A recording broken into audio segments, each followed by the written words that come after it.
Hello and welcome to episode 13 of An Earful Podcast. On this episode, we have a man of many roles: producer, director, talent manager, actor, a musician, and overall horror enthusiast, Sean Clark, notably known for his work in his own series, Horrors Hallowed Grounds. On this episode, we talk about how he got his start in making Horrors Hallowed Grounds and becoming very prominent and active in the convention scene, as well as talking about Halloween remakes and sequels. All this and much more. Be sure to make it all the way through. It's definitely not one to miss. And don't forget you can follow us on all our social media at An Earful Podcast. And if you don't know Sean, make sure you check him out. Really interesting. What do we think of this episode? I really enjoyed this one. Obviously, as we all know, it's our first international guest, but it was such a good conversation. Really enjoyed it. Like, for me, this one was like a big one. Yeah, it's mega for you, wasn't it? It was cool just getting the inside knowledge of how things came together on the new Halloween movie, as well as his experiences filming Horrors Hallowed Grounds and visiting all these like famous horror locations. Yeah, because like seeing them locations actually just in normal real life is so bizarre, but such an interesting like insight in how all the locations are found. Even how he went about finding them back then. Yeah. But you'll find all out about that in a moment. Enjoy, guys. Episode 13. Ooh, ah. Greetings and welcome to Happy Podcast.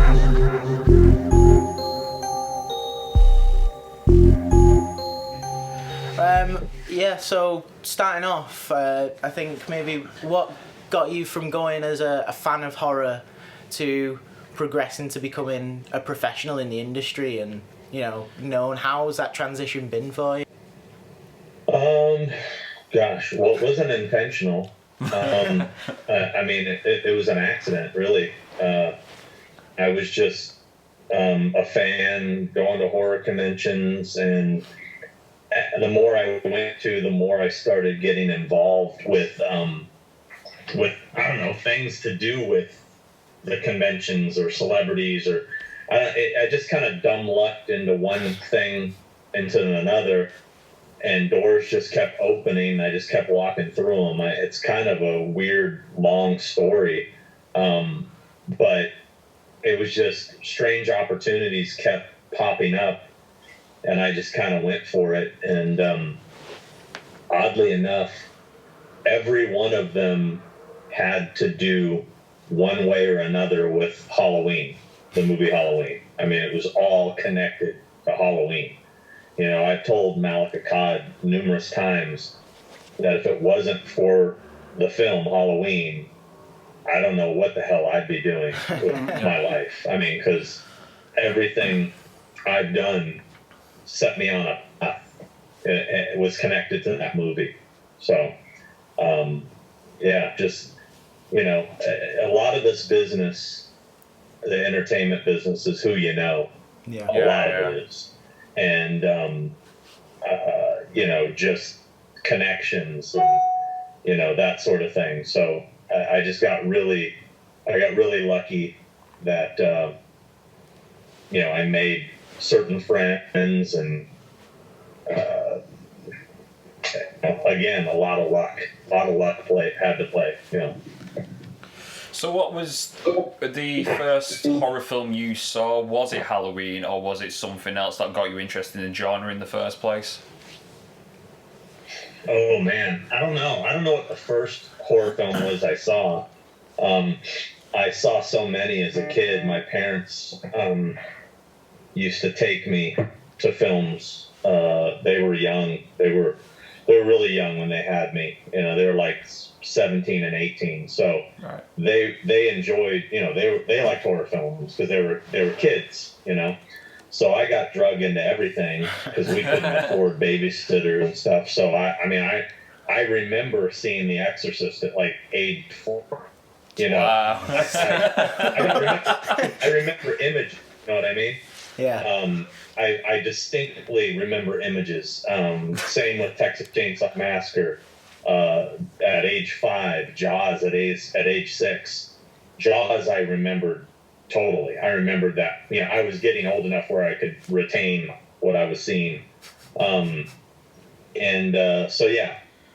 I was seeing them a lot. Now, Halloween, my first experience with Halloween was the commercial on TV. I would see, the little TV spot, the night he came home, and I was like, oh my God, I want to see that. I want to see that. For whatever reason, my parents had no interest in seeing it.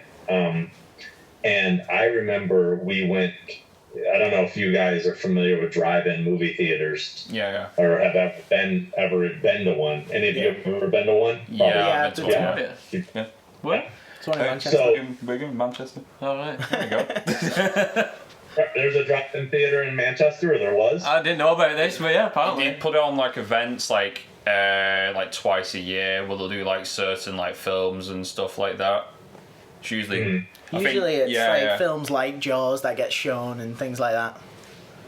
It's quite nice to go to. Back in the day when drive-in theaters were very, very common, you would have theaters that had 4 screens sometimes. It'd be one here, one here, one here, one here, and the snack bar right in the middle, and all the cars are facing different directions. Well, I remember my parents took us to the drive-in to see something. I don't remember what it was, but Halloween was playing on the screen behind us. So I was looking out the back window watching Halloween with no sound because I couldn't hear the sound, but I was watching it and getting freaked out. And for some reason, I think seeing Halloween with no sound made it scarier. It's like, I don't know. I'm just watching this guy in a mask, and it just freaked me out. But then I eventually got to see it on, I think there was before cable, there used to be in America, there were these movie services that basically it was a box that you got, and it was all it played was just movies. It was like a cable channel, like HBO, but you had an HBO box, and it was just HBO. You know what I mean? Right. But there was 3. It was called the Z channel, Select TV, and On TV. And we had Select TV, and I remember seeing Halloween on there. And then my Aunt Robin took me to see Halloween 2 in the theater. It was a double feature with the Funhouse, and that was my first, I guess, real theater experience for Halloween, even though I did see it in the theater, but I didn't hear the sound. So, of course, now I've seen Halloween in the theater like 50 times, with all the revival screenings, but, Well, we're speaking about that in like an earlier podcast where how the soundtrack itself brings the film a lot more alive, especially in a lot of John Carpenter movies as well, because I've tried obviously muting the sound for Halloween and watching it, and it's just so weird, obviously, because there's loads of tension that's being built up throughout the film, with the soundtrack, because John Carpenter was really clever, obviously, with what he did at the time. I think watching it without sound for me would be a completely different experience. Mm-hmm. But yeah. I mean, it definitely, with sound and with that amazing score, just made it that much better, But as a little kid, I was just fascinated by what I was seeing, And things, when you're a little kid, things are so much scarier than they are as an adult, And there was some sort of magic behind that, peeking out a foggy back window of a car across, to a screen way far away, that was, I don't know, that was a magical time. I wish I had back, because I miss those days. I really miss, I hear, the good old days, or back in my day or whatever, but there was so much mystique and magic to everything back when I grew up, because, if you saw a movie in the theater, try to imagine this. Who's the oldest one of you? Who's got you? You're with the beard. You got to be the oldest. Yeah. Are you the oldest? Yeah, I'm the oldest. How old are you? I'm 24. 20, okay. So when I was a kid, if you went and saw a movie, you had to wait so long to see it again before. Because either it took forever to come out on VHS, and mind you, before VHS, I remember when I saw E.T. in the theater for the first time. That thing didn't come out on VHS for 10 years. It was ridiculous. and they would do revivals. E.T. is back, and they would put it back in the theater again. They were able to get you to come back and see it again. Nowadays, the movie comes out in the theater, and some asshole has it streaming online the next day. They stole it, pirated it, it's everywhere. Yeah. You get all your information like this constantly, When I was going to horror conventions, if you wanted something,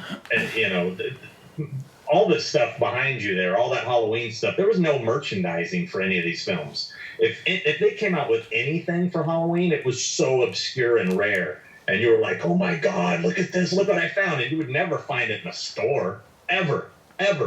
So it was the fun of go to these conventions and digging through stuff and finding stuff. Nowadays, just click eBay, buy it now, and done. It's no fun. It takes the fun out of it. It's all convenience. Convenience takes the fun and the mystique and the magic out of it. You know what I mean? It's great that you can buy a trick-or-treat mask online that looks just like the one from the movie or whatever.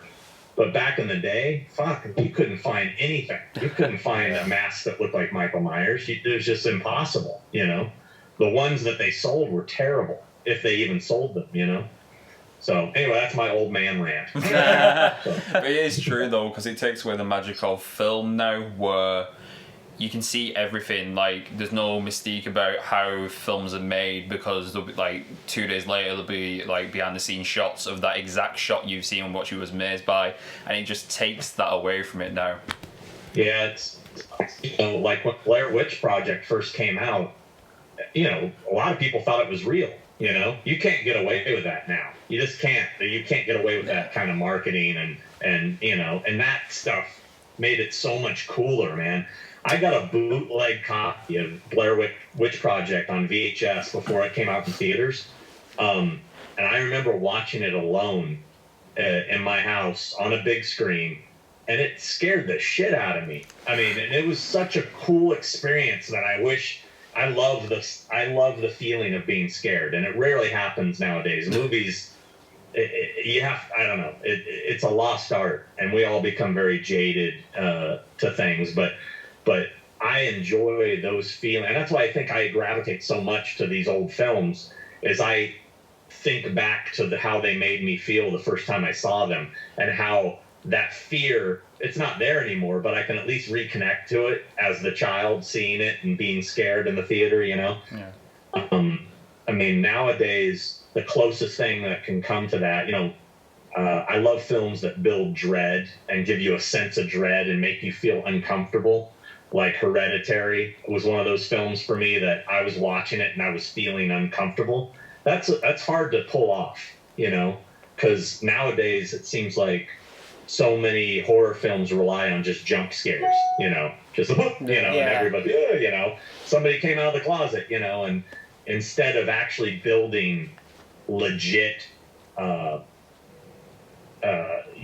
sense of dread and fear, something that really will make you, look over your shoulder, instead of just the ones that you laugh at every time it happens, Nick Castle just emailed me. It just popped up. Nick Castle. He's emailing me. Going back to how hard it was to find merchandise when these films came out, is that what was so magical about finding the locations of where these films took place? Because you actually put effort into finding where it was, rather than now where we can just search it on our phones and we can see a view of it immediately. Yeah, that's another example of taking all the fun out of it. Is I really derived a lot of pleasure from hunting these locations down. Now you just Google them. Oh, there they are. Yeah. So, and hey, that's great. And I'm happy that people have access to that stuff. But it was so fun for me to find them. Nobody knew where they were. There was no database for it. You couldn't just Google it. It was just, that was another happy accident. I went to a convention in Pittsburgh in 1993 with a group of friends. We made our first trip from California, our first trip to a convention, and it was held across the street from the mall from Dawn of the Dead. And we were so excited to see the mall from Dawn of the Dead, and we went over there, and the feeling it gave me walking around in there was sort of euphoric, man. I was just like, I couldn't fucking believe I was standing in the same places that one of my all-time favorite movies I'd seen 30 times had taken place, you know. There was, I've said this before, it's a feeling of nostalgia, even though you haven't been there. It feels like you're going to your childhood home or your elementary school, and you're walking around going, oh my God, I haven't been here in forever, but you haven't really been here. You just know it from the film, you know? And that's kind of what started me on a path. After doing the Dawn of the Dead Mall, I then was like, I want to find the Myers house. I want to see that, you know? And I just did some research looking at old interviews with John Carpenter, and back in the day, the way you found stuff there was these books called Thomas Brothers maps. There were maps, and they would be of specific counties: L.A. County, Orange County. And I got the L.A. County book, and I started looking through trying to find Orange Grove and the street names, and I just got lucky. I stumbled upon, the first thing I found was the hardware store. And I went around a corner, and it was literally the POV shot when you see when Lori and Nancy Loomis, Annie, when they're driving up, and then they're like, "Oh, my dad," you know, and you see there's like that rock formation in the middle, and then the hardware store. We came around a corner, and I literally felt like I was in that shot. I'm like, "Oh my God, there it is! Oh, there it is! There!" And then I saw the Myers house, and it was just, we freaked out, and it was just so cool. It's just, and that's what started me becoming obsessed with finding horror movie locations. Was the Myers house in the original location then when you first saw it, or did they move it already by then? No, it had already been moved. They moved the house, I think, 2 years after filming. It was moved. It was moved quickly. I want to say, I remember he told me about this. It was not long after Halloween 2 that they moved the house. So probably moved it in like 1982. Right. So when I went there the first time, I was very confused because I saw it. I'm like, that makes no sense because it's on this weird corner by a railroad track. Clearly, it was the house, but don't know why it's over there. And then where it was this entire half a block had been leveled. It was just field, like a fenced off field. If you look at my very first Horrors Hallowed Grounds episode, I think I have video footage when I was walking, the first time I went there, and you can see it was just fences and, you know, like a dirt field kind of thing behind the hardware store. That's all since been built, condominiums and shit. Looks terrible. Yeah. That's crazy, isn't it? I was saying the other day, I'm quite a fan of the Nightmare on Elm Street franchise. And obviously, as it is now, where you have the tools to Google where all the houses are, where Nancy's house is and all of that, I can't imagine how rewarding it would feel just to go and find it yourself, like the actual feeling of actually going, I'm going to look for this house, I'm going to go off references, past interviews and stuff like that. That feeling must have been like amazing. Because it was great finding out like, oh, on Google Maps it is right there, but that in comparison to just actually going out and looking for it would have been such a better feeling. You know, sometimes going in those houses can be a letdown, you know.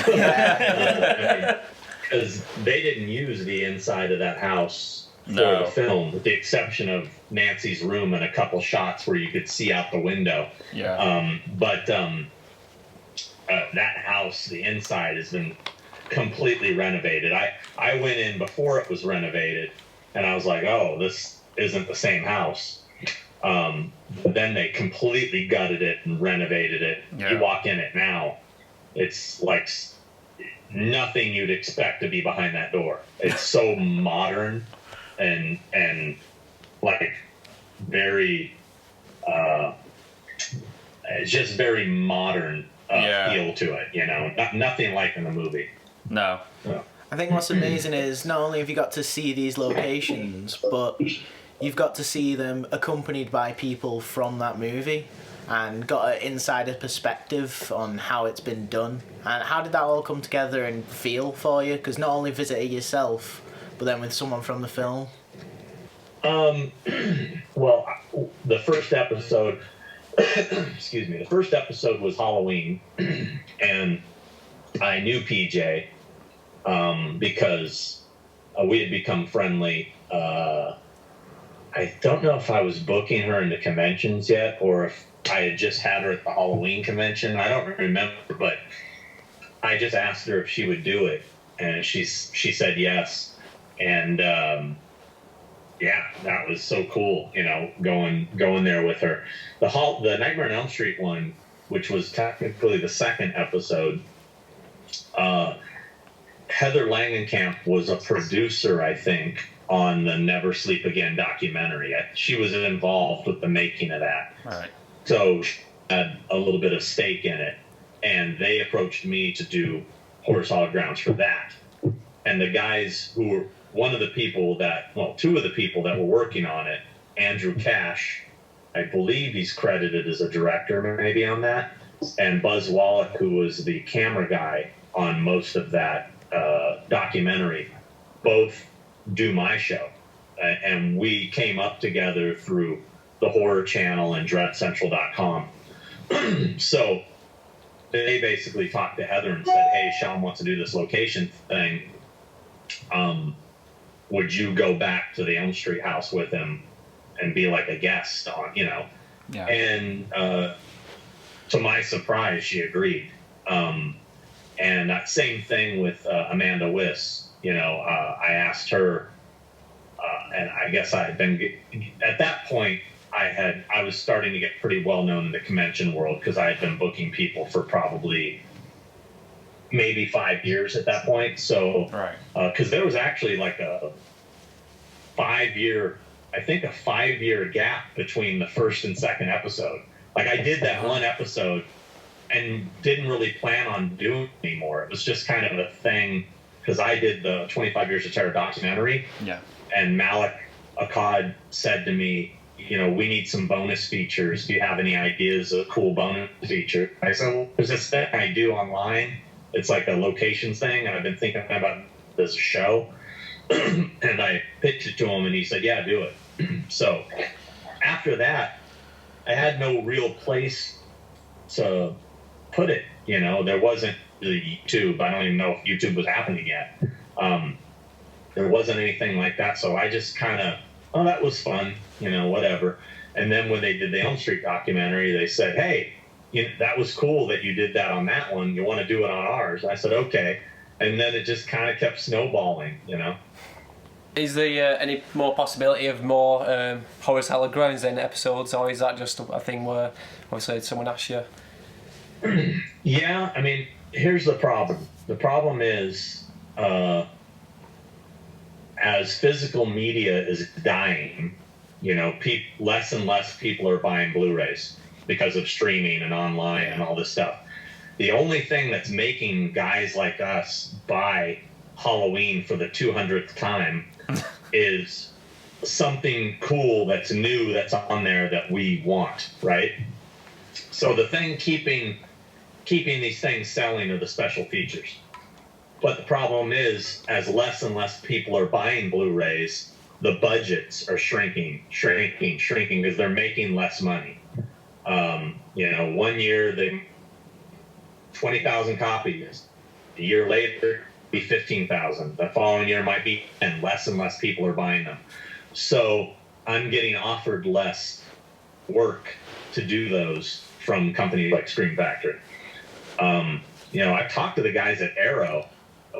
I would love to do stuff for them, but I don't know what the deal is. I mean, I know that they've been, I don't know if it's Arrow who's been doing it. Studio Canal has been reissuing a lot of the Scream Factory stuff in the UK, like the Prince of Darkness and a lot of all the Carpenter stuff on their special editions.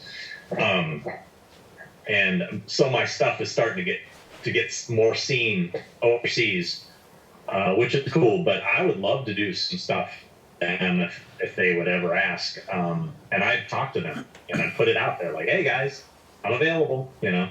but nothing. So to answer your question, yes, like Night of the Creeps just came out like a week ago, 2 weeks ago, and there's an episode on that Blu-ray. I just finished working on Vampires for Scream Factory, but I didn't do a Horrors Hallowed Grounds for it. I just did all the interview stuff because I do that too. Yeah. I produce a lot of those segments as well. I did just get hired to do a new one that I'm going to do a Horrors Hallowed Grounds for, and it's a bucket list location I've never been to, so I'm pretty excited. Oh, I amazing. can't tell you what it is. But they might announce it Saturday at San Diego Comic-Con, and if they do, then I can tell people I'm doing it. Well, I can't tell people specifically what I'm doing, but I can tell people I'm working on this title, and then you can figure it out yourself. Amazing. They don't like me to announce stuff. Yeah. They get very protective. They want to be the ones to announce things. I get it. So beyond that, I was just offered 2 Horrors Hallowed Grounds, but again, they were 2 I really wanted to do, but they were far away location-wise, and the budget they were offering me was so low, it didn't make any sense. I would have come out of pocket to produce. Right. I would have said, obviously they're going to give me some money, but I can't do this and lose money. You know what I mean? No, of course. I am a fan and I do it for fun too, but at the same time, it's got to make sense. If I'm going to put my life on hold for a week and go film an episode, and I'm losing money while I'm doing that, it's got to make sense. But I have been really thinking about, I have a YouTube channel, I guess, where I post things. Yeah. Not a lot, but I do. I've been thinking of starting to put all the Horrors Hallowed Grounds episodes on there, since other people are stealing them and putting them on YouTube anyway. I might as well put them on there. Yeah. Yeah. So if I can do that and it builds up a big enough following for the legit channel, then I would be interested in potentially producing new content specifically for the channel if I'm getting enough views to earn it. Do you ever go off on your own and whenever you're in different states or maybe different countries and try and look at different locations, like even if you're not doing it officially? Oh, yeah. Just for fun, you mean? Yeah, just for fun, yeah. Oh, all the time. Yeah. Whenever I go somewhere, I'm always trying to figure out what is there, and I'm coming to the UK next week, and for London Film Con, and my buddy, I have a little nerd buddy who lives there named Rich, and every time I come, he has a list of new things we need to go see. Like, we've done almost all the Clockwork Orange and American Werewolf in London locations, but there's a couple we're missing. So we're going to try to hit those. Have you been to else he had found recently. I get real obscure on some of the stuff I like. Like, do you remember, you guys might have heard of it, but it is a little before your time, a short-lived British comedy called The Young Ones? Yeah. Rick Mail. Okay. Yeah, so there's a few, I'm a big fan of that show, and we're going to try to find a few locations from that. Stuff not too many people would care about, but I want to see, Yeah, I was looking into, there's from the American Werewolf in London, there's the Slaughtered Lamb, and I know it's in a really unusual spot. I think it's Wales, if I'm correct. Where? Wales, I think. If I'm correct, anyway. I think it's in Wales, the original. There's 2 locations for that. Yeah. There's the interior and the exterior. Yeah. There's the exterior. The interior is an actual pub I went to last year when I was there. Oh, wow. And it is kind of out of the way. And from the train station, it's about a mile walk from the train station. So you get off the train, you have to walk about a mile. But the pub, the inside, you can definitely see, you can recognize some of the stuff, like the doors are the same. And it's changed quite a bit, but you can definitely see it's the place. As far as the exterior of the slaughtered lamb, it's way out in the boonies, like far It's quite a trek. I haven't gone there yet, but it's on my list. I'll get there eventually. Yeah, it's in Wales. Is where the exterior. I'm pretty sure it's in Wales somewhere. Yeah, because I saw someone post about it not long back. But I think it's all like boarded up and stuff now. There's not really any. I mean, you can still obviously see it as the building itself, but there's no really indication like. Well, it was never a pub. It's somebody's residence, is from what I understand. Right. Yeah, it was like a farmhouse or something. And I've never seen the moors, from when they're backpacking. Yeah. I'd like to see that. Everything else, I think I've seen everything else in that movie. I think I've been to every other location. I even went to the friggin' zoo. So I wanted to see where he stole the balloons, Right. So going back to Halloween, obviously, with you being such a massive fan of Halloween, what was it like watching Rob Zombie's take on Halloween back in 2007? Obviously, because he had a completely different take on the original, obviously showing the young Michael Myers, and now he became to be like a serial killer because they kind of like humanized him compared to obviously John Carpenter's version. Yeah, a lot of people like to freak out about remakes. I'm not really one of those people because you can't replace the original. The original's always going to be there. If you were to say, hey, I'm remaking this and I'm taking the old one, you can never see it again, then I'd be pissed. But, I'm fine with it. Am I a big fan? Not really. I appreciate he did something different, but at the same time, he did something different, but he also, in doing something different, I think the mystique of the character is what makes the character so interesting.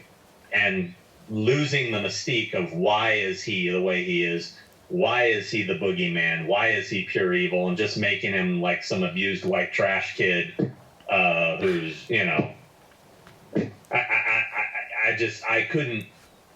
I wasn't a big fan of that take. I thought it's a fine movie. I mean, I think he did a good job. I'm not really a big fan of the second one at all. The second one, I don't know. I didn't think it. What I enjoyed about his first remake was the backstory of young Michael, seeing a different take. We never saw him as a child and, what he went through. Not that I didn't exactly agree with the direction he went writing-wise on that, but I at least thought that we were getting something new, something different. And then part two just seemed a little gratuitous and let's just kill for the sake of killing, and didn't have a whole lot of story there. So I mean, not a big fan of the remakes, but I don't think they're garbage. Like, a lot of people, it's very polarizing. Some people fucking love his version. People absolutely hate his version. I kind of fall in the middle. Like I think it was better than Resurrection. So. Yeah, I was pretty disappointed when I watched Resurrection, obviously, with just killing off Laurie Strode within the first 10 minutes of it, and then the rest of it just being Busta Rhymes, just trying to beat up Michael Myers and kick him out a window. It's not realistic at all. But yeah. No, I mean, and my problem was I thought H2O was a good movie, and I thought it kind of got the franchise back on track. We got Laurie, we're back to the old school vibe. And I was really excited to see where they were going to go from there. And it just seemed like they just got lazy and just kind of shit the bed. And just that's my fear with this new one. We just got a good Halloween back on track. Let's not do that again with Halloween 2. Let's please make it a good one. And I feel pretty confident what they're going to do with this next movie is going to be awesome. I've already heard things, and I'm excited. So. Is James going to be back for it, do you know, or is that something obviously you can't really talk about? Yeah. I can tell you he wants to come back. Yeah. I mean, absolutely. He had such a blast, but I can't divulge any information about the new movie whatsoever. So, sorry. It's all right. No fun. Do you know which scenes within the new Halloween that they got Nick Castle to step back in for? Because I was trying to find out myself and just trying to spot it in the movie so you could see it. But I heard rumours that there was one where he stood in the window at the top of the house just before Laurie shoots. Is that Nick in that frame, or is that? Yeah. That's the only scene he's in the entire movie, is when she first sees him in the window and the reflection in the mirror, and he kind of tilts his head. Yeah. And that was it. You know. Right. Good shot though. Great shot. You know, we were hoping there was going to be more, but I think what ultimately ended up happening is when I approached them with the idea of bringing him back, that was before they had cast James. They were looking for a stuntman to play the part, and they contacted me actually about Tom Morga, and during those conversations, that's, you know, the guy asked, you know, because he started asking me specifics about Tom. Well, like, and I said, really, Tom Morga? You know, that seemed odd to me, you know, 'cause, I mean, he's an older guy, you know, I don't know, I think it's at least 70, you know? So I'm thinking, this must be a mistake, you know? And they're like, no, you know, Michael Myers should be about 68 now. We're looking at somebody in that age range. They want somebody age appropriate, you know? I guess for their hands. But, you know, I mean, we did end up seeing a lot of James's real face and head and stuff in the movie. So I get it now. But, you know, at that point they said, yeah, you know, is he 6'2", you know, that age range? I said, yeah, you know. And they said, well, and then I realized the person I was talking to, Ron Hutchinson, he was the stunt coordinator on Rob Zombie's movies, actually. And I had met him through that, and he had come to the Halloween 35th convention, I believe. And so I go, oh, Ron, it's Sean. I did the convention. And oh, hey. And so we started talking a little more candidly. And that's when he asked me, do you have anybody else you could recommend fit that, you know, build and age? And I actually recommended, in addition to Tom Morga, Chris Durand. I said, you know, Chris is a little younger, but he's of the right size, and I think fans liked his portrayal of Michael. And I personally thought I liked his portrayal of Michael. So after hanging up with him, that's when the thought crossed my mind. It's like, well, they're looking for somebody, the age, the build, to reprise this role 40 years later. Why don't they get the guy that did it, you know? So I called Nick, asked him, you know, thinking he would just laugh at me. And I said, you know, would you even consider it? And he said, sure. I said, really? He goes, yeah, why not? Okay.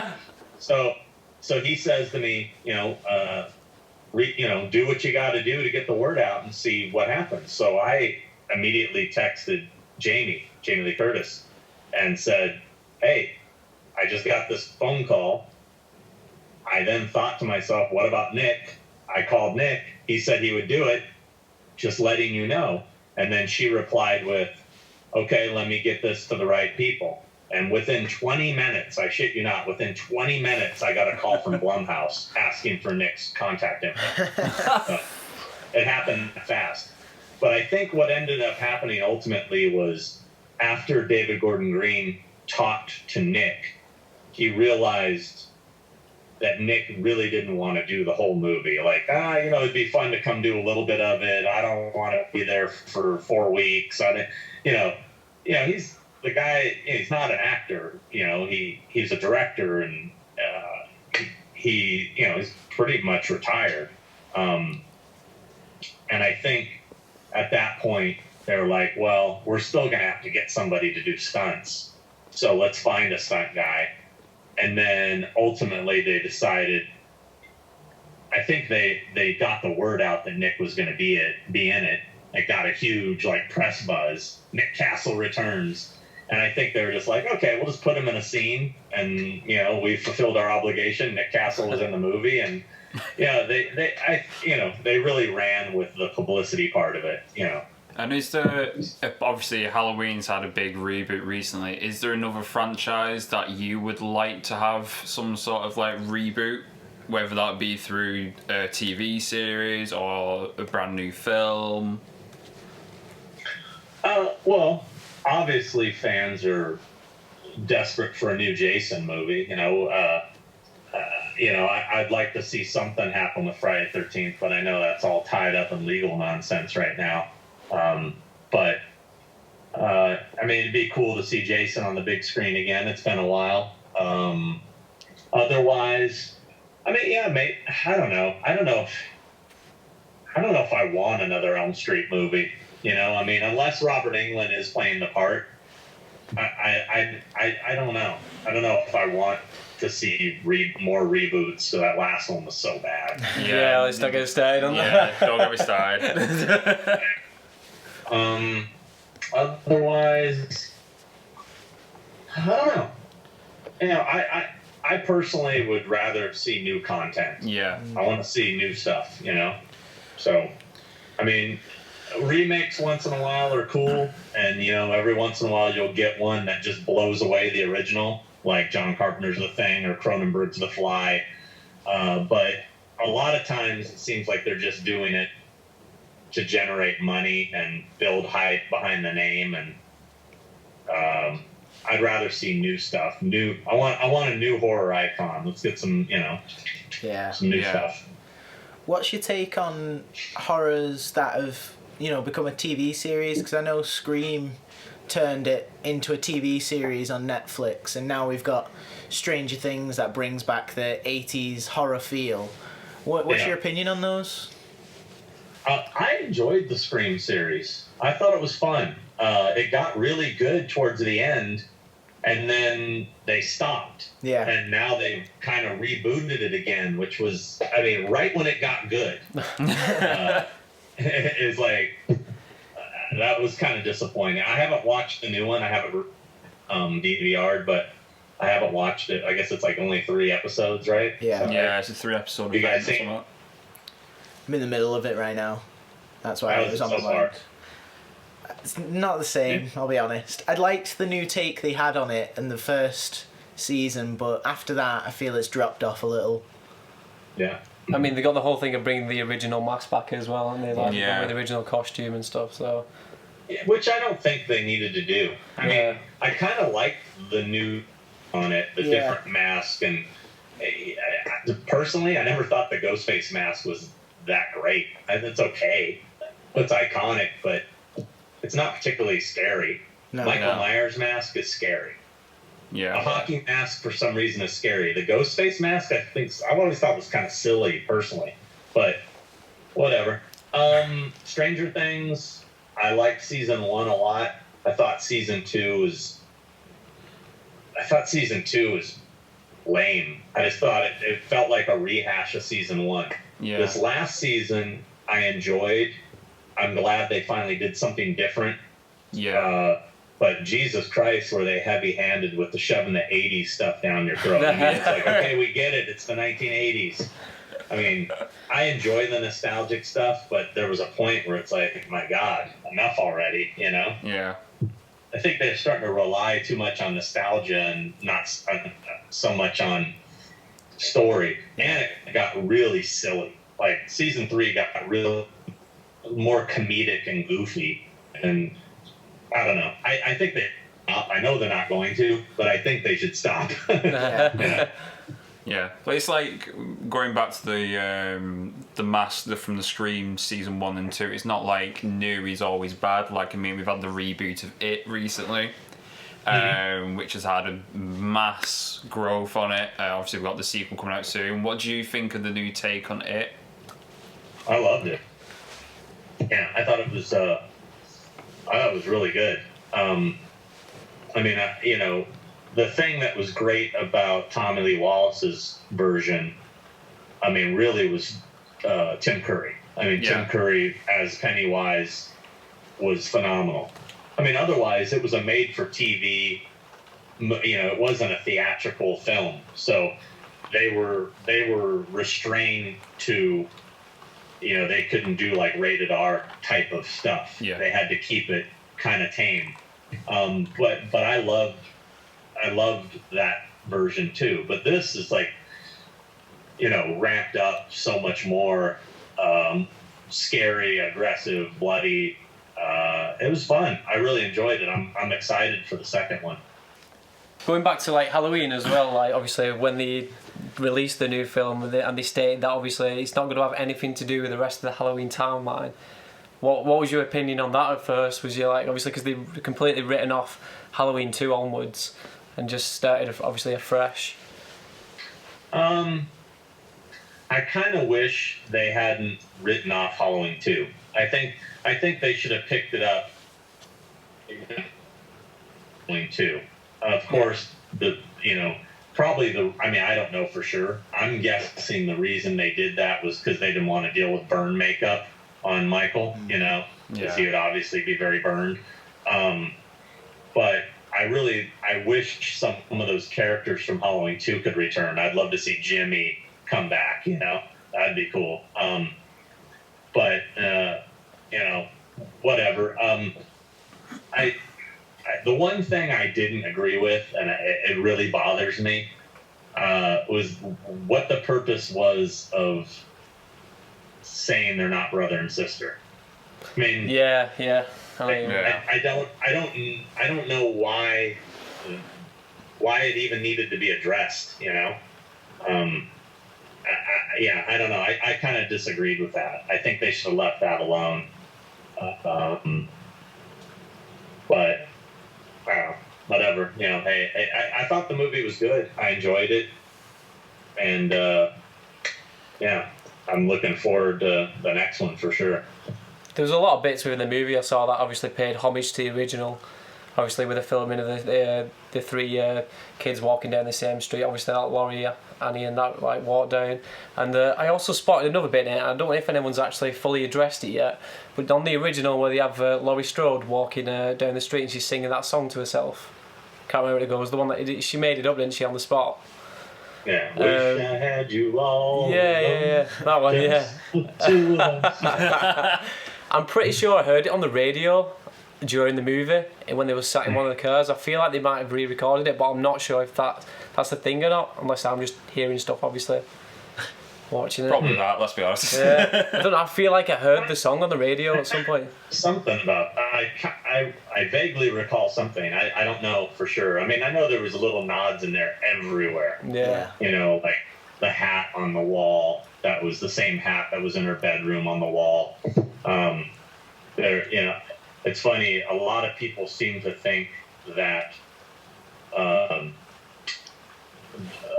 can't remember the character's name, but Drew Scheid, who played the friend who was in the devil costume, you know what I'm talking about? Yeah.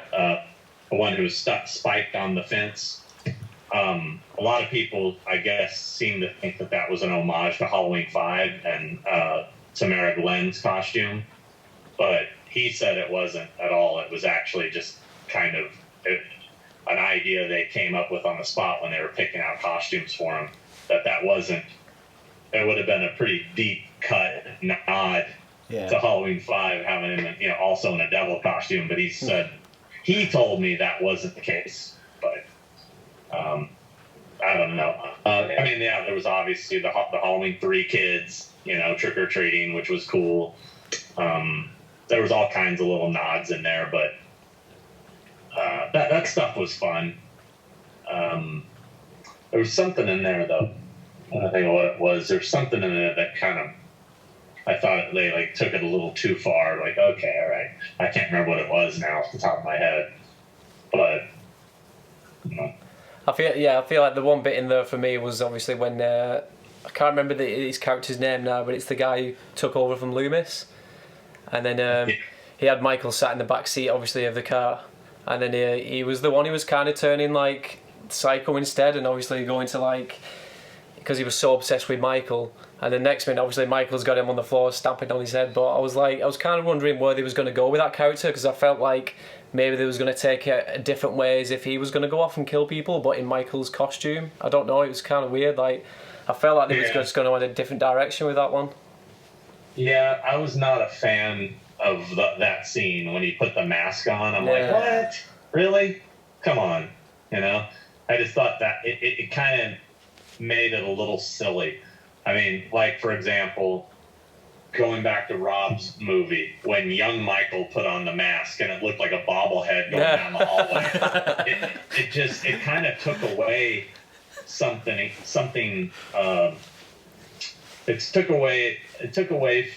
made the mask not as scary, seeing it in a silly way, you know? I thought that was a bad move with the doctor putting the mask on. It just seemed unnecessary and out of place. You know? Yeah. Is there anything you hope for in the sequel that you can talk about that you want to be in the next movie? I mean, as a fan, I would love to see more original characters brought back. Yeah. But I don't know for certain what they're gonna do.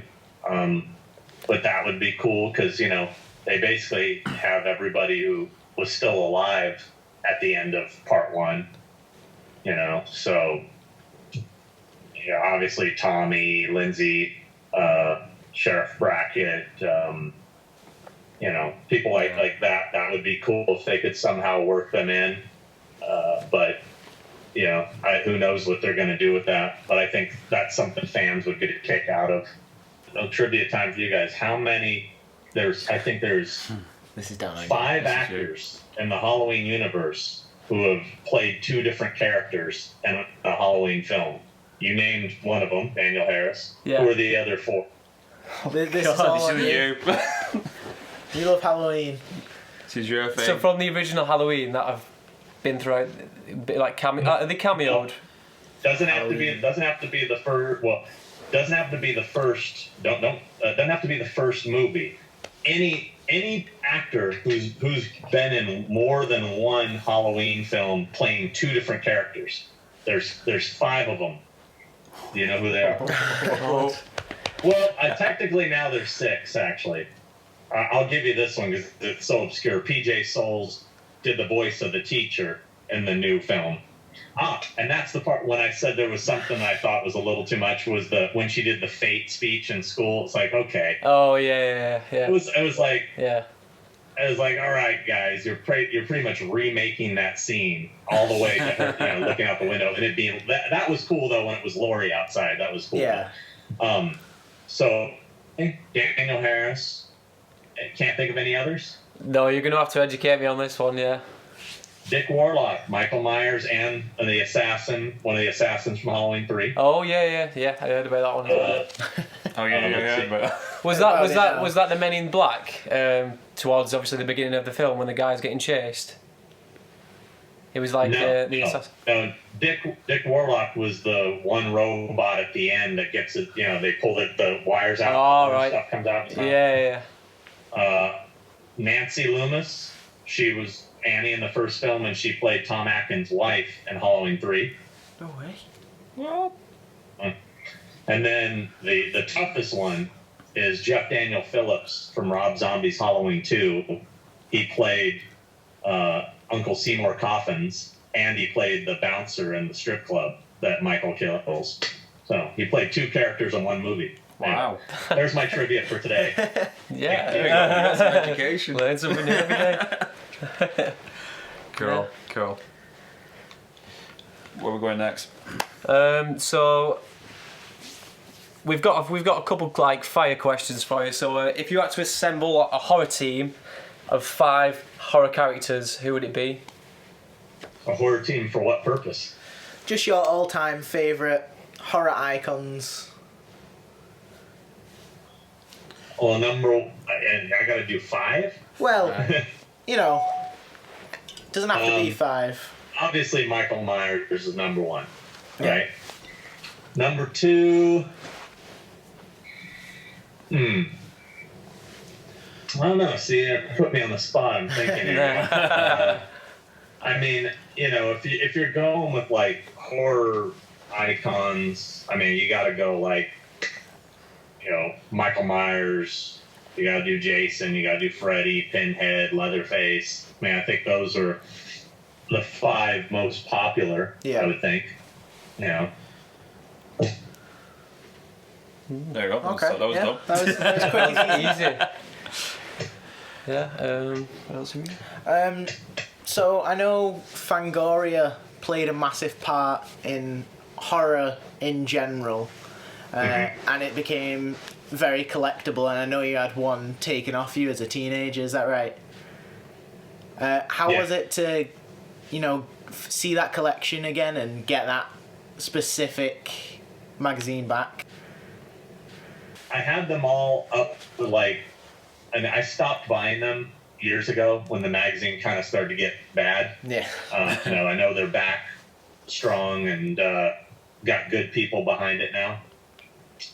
But I sold off a bunch of them. I kept issue 1 to 100 because to me that was kind of the golden era. So I have them. But yeah, I mean, that back in the day, that was the way we got horror news. I mean, every time I got a new issue of Fangoria, there was a section in the magazine called the Terror Teletype. And that would be where they would announce all the new things like, there's going to be a new, Halloween 4 is coming out. You'd be like, oh my God, you have to wait till you read it in a magazine, you wouldn't just see it pop up in your feed, Yeah. Yeah. So yeah, that back in the day, it was magical getting those magazines because that was where we got all of our information. There was no other place. Yeah. Cool. Awesome. So we've been recently watching your Collection Complete YouTube series that you've been doing. Where did your collection originally start? Obviously, because you've got a whole selection of Michael Myers masks. Obviously, some of them being screen used, and I thought I saw the one with the chopping board. The Elrod chopping board as well. That was pretty cool to see that you actually managed to get that from the house before it was all emptied and stuff. But where was it first started, your collection? Well, yeah, props or just collecting? I mean, just collecting in general, and then obviously going on to props and. There really is no start date on collecting. I've always been, since I was a kid, I was collecting something. So that's why I have so much stuff. Is I was always using my allowance or whatever to buy things and. I don't know. But as far as prop collecting, I think the first legitimate screen used prop I ever got, I think, was in 1990. I got a screen used Liam Neeson mask from Darkman. It was a skin mask that was hanging in the closet of him. I still have that. I bought it at a Fangoria convention. They used to do an auction every Sunday at the convention, and they would have rare stuff, and these effects guys would throw in a few things. This is back when that shit wasn't worth much of anything. People would throw it away. Here, take this Liam Neeson mask. Nobody will ever want it. And I think I bought it for $200. So it's like $200 was the high bid, and I win. God knows what I could sell it for now. But that's where the prop thing started. And I didn't get heavily into collecting props till, really into it, maybe, I picked up things here and there over the years, but I think I really got into it like 5 years ago, where I was like, you know what, I don't want just a replica doll. I want the real thing, So that's what I started doing. Hey, can we take a quick break? Real quick? I just need to eat real bit. Yeah, no worries. Give me this. So we, on the podcast, we have a segment called Pet Peeves, and it's usually a topic about what annoys us, depending on what we choose. I just want to know, what annoys you in the horror industry altogether? What's some of the things you cannot stand? Podcasters. They're so pretentious. And, Let me think. What bothers me? You know what? You know what honestly bothers me, and it's not just the horror industry. It's the entertainment industry in general, and you know, it's unfortunately in a way my job. You know, is I have, you know, I have to work in this world. You know, and sometimes it can be amazing. There's some of the best people. I've made so many great friends, and there's so many good people that I love. And I'm so grateful for. But the thing, my pet peeve is ego, fucking ego, man. And these people that think they're famous, you know, even they might have some little bit of fame, but they act like they're Tom Cruise. You know what I mean? Yeah. That's the one thing I have the hardest time with, because I have a very low tolerance for bullshit. And, you know, I'll call somebody out immediately and be like, you know, are you serious, man? Get the fuck over yourself, you know? You're a human being just like me. You know, treat people the way you want to be treated, you know, with respect. And I was just on the phone with the promoter yesterday, and he was telling me about a celebrity that he's dealing with for a convention coming up. And all the crazy requests this person was making. And when he told me who it was, I was just like, are you shitting me? Like, she isn't even relevant anymore. Like, I could walk into a room with 10 people and say her name, and I would be shocked if even one of them knew who we were talking about. You know what I mean? Yeah.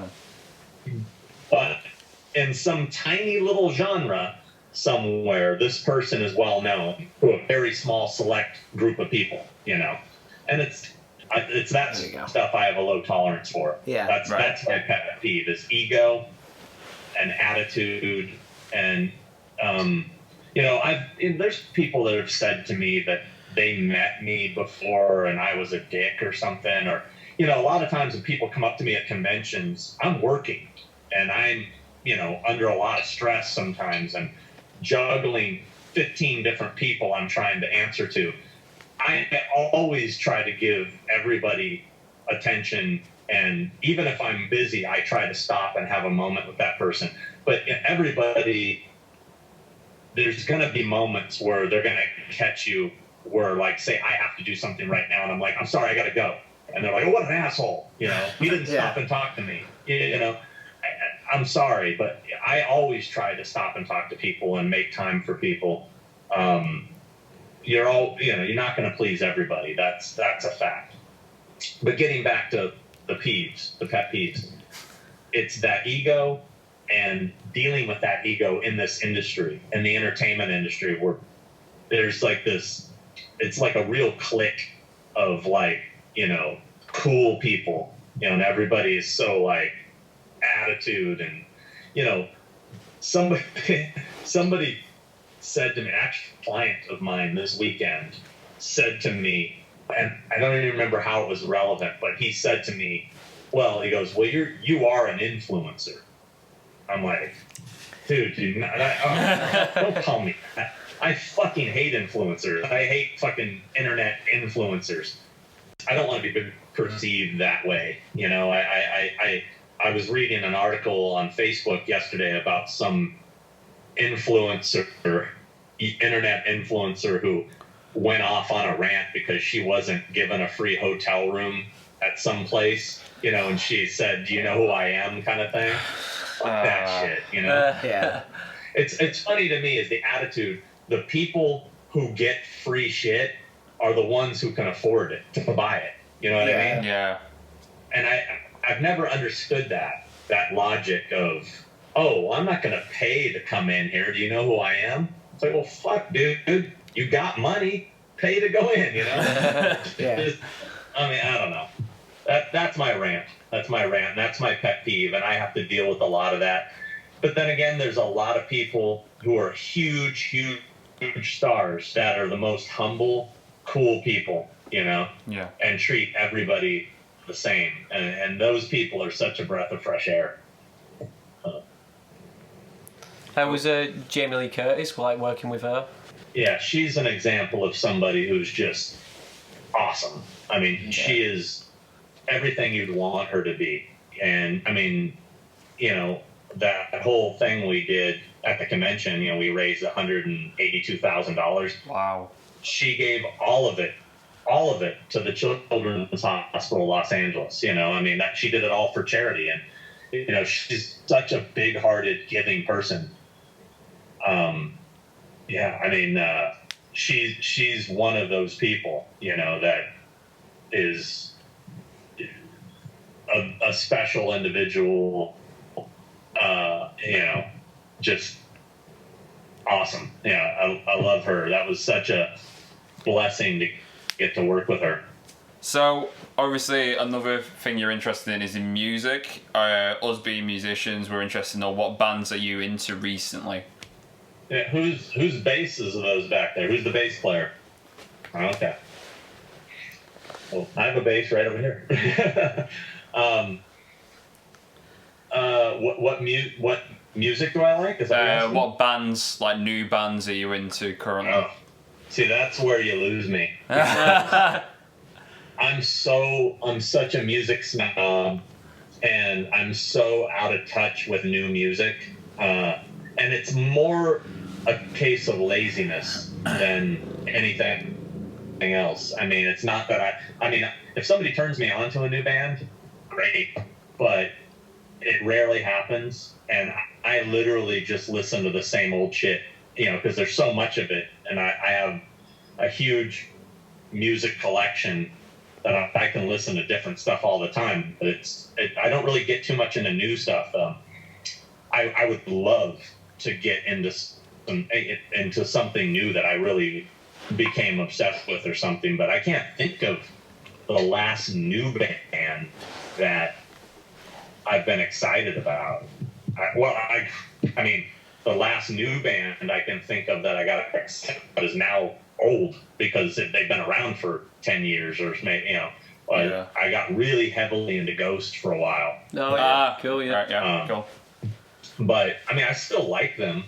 But, I mean, when I first discovered them, when they first came out, I was obsessed, you know. And then, just like everything else, it gets popular. Everybody, you know, it was a cool little, it was my cool private thing. And now everybody knows about them, and it's not as cool anymore, you know. Yeah. But whatever. Yeah, I mean, I can't think of new bands. I don't know. What do you guys like? What are some of the new bands you guys like? Oh, you're going to give us an excuse to plug our own band here. What's your band called? Oxbloods. Ox what? Bloods. Bloods? Yeah. Ox Bloods. Yeah. Like the colour with an like S at the end. I like that name. That's always a good start. Yeah, good name. Have you guys recorded anything? Yeah, we're on Spotify and Apple and everything. Sorry, this is a plug.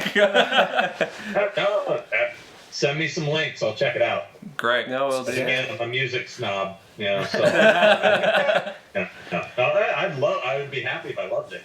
Cool. So what bass have you got then over on the side of your room? What kind of bass? Yeah. What bass have you got? Let's see. I think it's just like Kramer. It's just there it is. Oh. Nice. Oh, yeah. The Halloween as well. There you go. Got Yeah, sick. slap in the back. Slapping our best. Slap on the There you go. Amazing. I've got a lot of guitars in here. I'm actually a drummer, but Oh, cool. yeah, picked up this recently. Ooh. This is it's actually made of metal. Made Amazing. of old license plates. Wow. Cool. How good's that? Yeah. That it's a Fender. P90s as well. I got this one here. This is Ace Frehley model from Kiss. Yeah. That is nice. Nice. Let's see what else. Okay. Sorry, knocked something over. Now this guitar I've had since I was 12 years old. it's got a lot of stickers on it. So, but yeah, I've had this guitar since I was 12, and to this day, it's still my favorite guitar. It's like the easiest one to play. Yeah. I've got a real crappy one over here. This was given to me at a Comic-Con, and I had Stan Lee autograph it. It's a shitty Stan Lee guitar, but Stan Lee signed it. Boy, it's dusty. I'm going to clean up. Tucson, Excelsior, Stan Lee. No, so it might be worth a few bucks now, even though it's not a good guitar. That's so cool. I have a in the other room in a case. I have a Paul Stanley Ibanez Fractured Mirror Iceman. I was just about to mention that. Yeah. Beautiful guitar. I saw you post about that on Instagram, didn't he? You get him to play it live, and then obviously sign it for every show. 12 of the 19 songs on stage. I was right in front of him watching him play it all night. It was pretty awesome. Yeah. Amazing. Yeah. Yeah, that's in the other room. Cool. But my drum set I can't bring in here. That's in the garage. But I play guitar, I play bass, I play drums, but I always ended up being the drummer. I'm a better drummer than everything else. I mean, I could play bass or guitar in a band. I could. I'm not much of a lead guitarist, not a shredder, but I can definitely hold my own, as far as, being a rhythm guitarist at the very least, Yeah. So what does everybody play here? You're the bassist. What do you guys play? I'm the guitarist. I'm not in the band, but I play drums. Not in the band? No. They won't let you be in the band? We used to be in a band together. Yeah, we did used to be in a band, but I don't like being in bands anymore. So I thought starting a podcast was a terrible idea, so I went ahead with that. Okay. Oh, right. Was it Kiss that got you into like learning instruments and getting into it? Because I can see you're a massive fan. Yeah, I mean, again, that's more of a nostalgia thing. Again, I mean, they were the first band I got into when I was 6 years old, I think. And first concert I ever went to when I was 9, my dad took me, and that concert changed my life.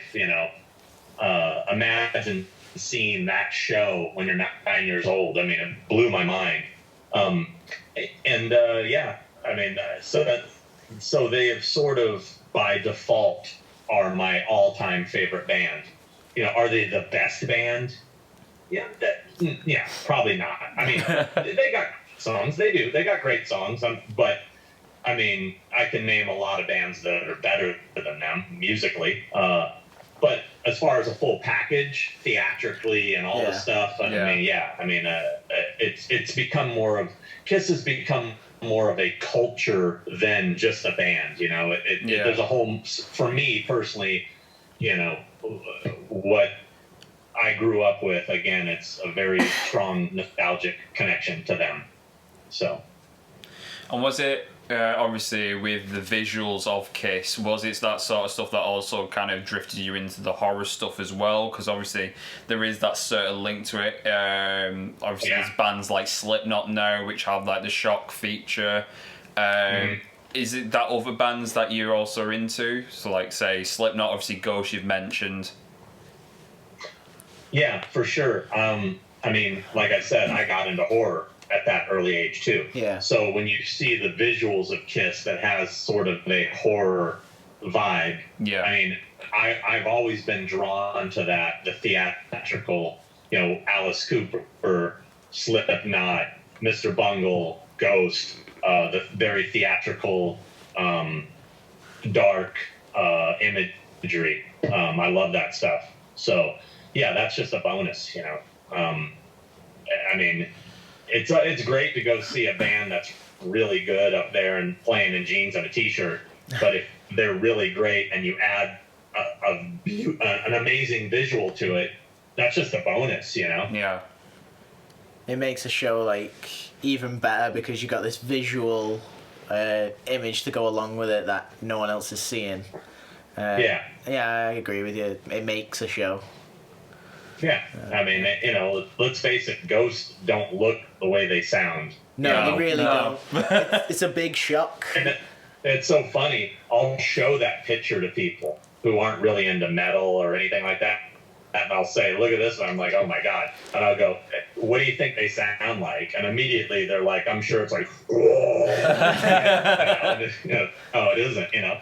And you play them like one of their, you know, more acceptable tracks, you know, and they'll be like, holy shit, that's this band? Like, yeah. You know?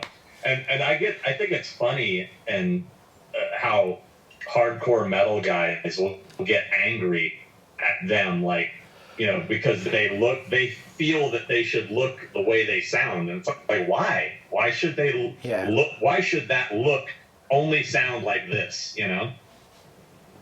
So anyway, cool. I think it's great. You know, I'm not super excited on their current look. I don't like the whole Cardinal Copia thing. I think it's goofy. I'd rather get back to like Papa 2, that kind of gnarly, spooky look. You know. Yeah. No. Cool. Hopefully he goes in that direction again, but who knows?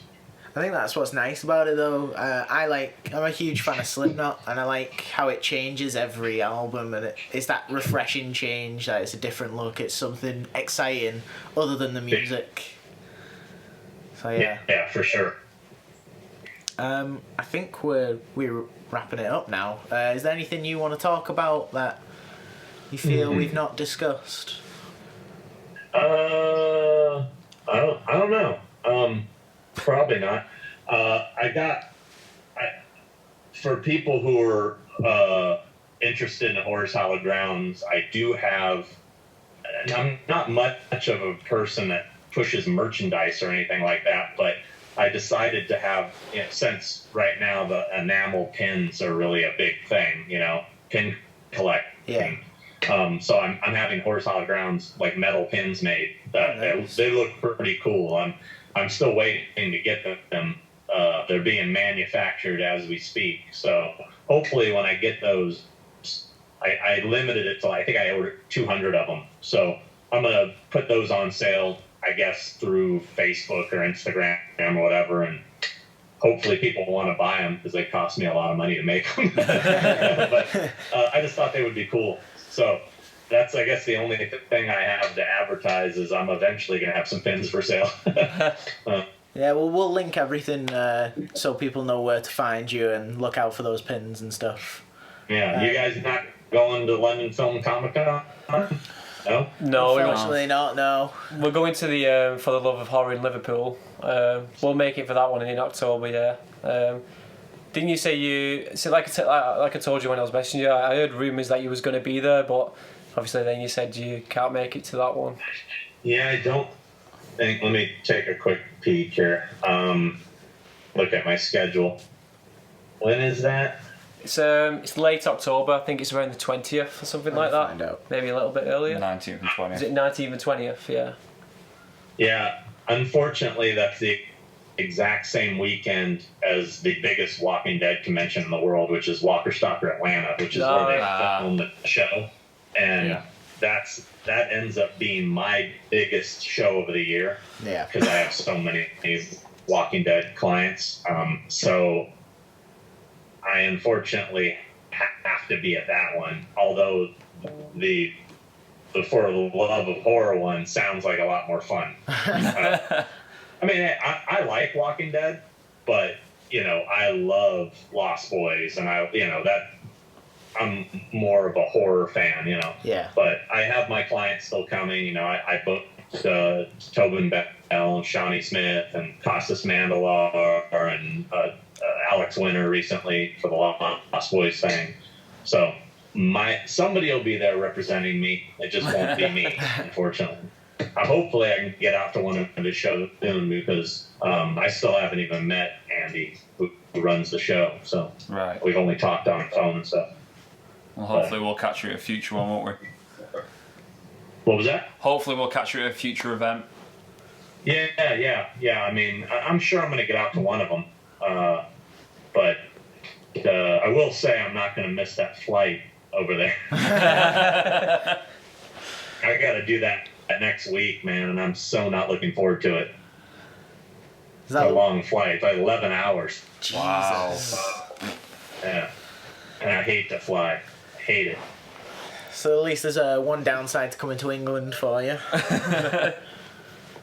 Yeah. I mean, you know, that's the downside to my job. I love going to these places. I just don't love what it takes to get there. Yeah. You know?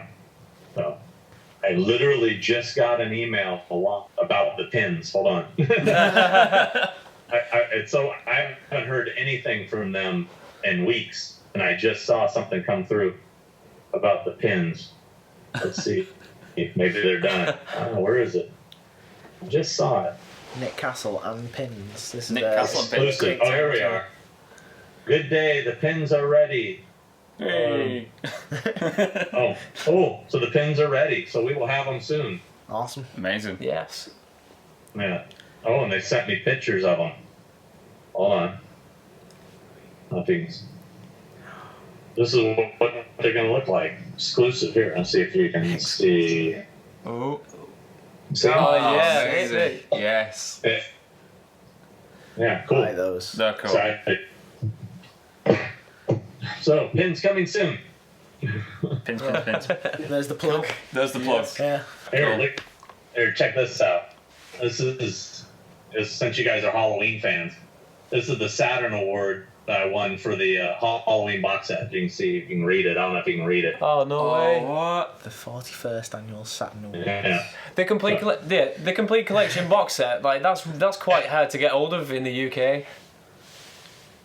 Yeah, the 15 disc one. Yeah, it's really hard to get hold of. That has all the good stuff on it. Yeah, I've been looking at it. It's like I'm gonna have to pay. You don't have it? No, I'm gonna have to pay upwards, obviously, of £150 up to 200 to get hold of it. It's worth it, man. I'll be honest with you. The extra discs that are on there has so much stuff we did that it's good. I think we have 7 episodes of Horrors Hallowed Grounds in total. Just all these awesome bonus things we did. Yeah, you need to get it, man. Thank you so much for taking the time to sit with us and Skype and, you know, let us bug you with questions. Really appreciate it. Oh, my pleasure. Awesome. Cool. Thanks a lot anyway. Thank you very much, mate. Thank you. Take care, guys. You too. See ya. See See you later, man. All right, bye-bye. Bye. That was episode 13 of An Earful Podcast with our guest Sean Clark. I hope you really enjoyed this one. I know we did. Really enjoyed this one. It was a good conversation. I really enjoyed it, and I also got educated more on Halloween. You got nose checked, and then you got educated, and then you got told. Yeah. That is rare for you. Yeah. But as well as that, I like, for me, it was the bit where it was on about Jamie Lee Curtis and Nick Castle coming together for the new movie, which is pretty cool. Yeah, and the Stan Lee guitar, Yes. signed by the man himself. Stan the Man, I believe. Stan the man. Yeah. Anyway, don't forget to just check Sean Clark out on his socials as well. So it's Sean Clark Official on Facebook and Malfunct Sean on Instagram, as well as his Horrors Hallowed Grounds page as well on Facebook. And whilst you're at it, why don't you check us out on our socials at An Earful Podcast on Facebook, Twitter, YouTube, and Instagram. You can also check out previous episodes on Spotify, Acast, Anchor, and Apple Podcasts, and many, many, many more streaming services. Don't forget, Sean has some pins for sale, so a bit of merch of Horrors Hallowed Grounds. Definitely worth checking out. We'll link to them on our socials. Thanks. Thanks for listening, guys. See you later.